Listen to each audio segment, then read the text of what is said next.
Hello everyone, my name is Hugo and I'm the lead programmer on the project.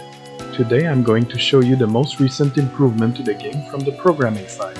Here, in my test development level, you can see I laid out a few items for Shuma to collect. There are a few potions, one of them is actually a stack of 10, 2 fire hunting spirits, 2 wooden sword, and 2 poncho armor. Obviously, these are temporary work-in-progress assets I use to showcase progress and do not represent the final quality of those items in the game.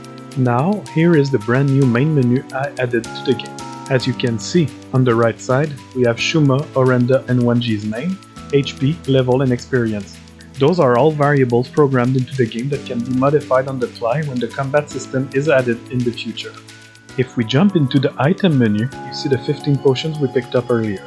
If I select them, the item name and description appears at the bottom, as well as a tooltip.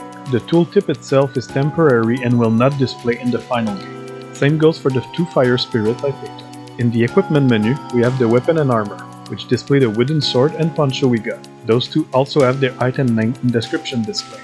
In the final game, the lexicon will contain important information and lore about the game. Right now, however, I made it show a full display of all the current items the player has picked up. From the main menu, you can also select the party members to display their status page. All the information is also linked to the player stats and dynamically updated. The bottom area is also accessible to show lore or other character information. I also improved the dialogue management system. I added an icon to show when an NPC has dialogues. If the NPC is a secondary NPC with only a single line of dialogue, when you press the button, the line is displayed in a bubble above the character's head. Please don't mind the sword swing, as both talking and attacking are mapped on the same button right now. If the NPC has an actual conversation, however, then it simply starts when you press the button. The dialogue interface has obviously not been worked with yet, and this was done to showcase all the various sprite change and emotion that can be conveyed at any one time. I also added the newer angry face as well as the default Orenda and Wanji at the end.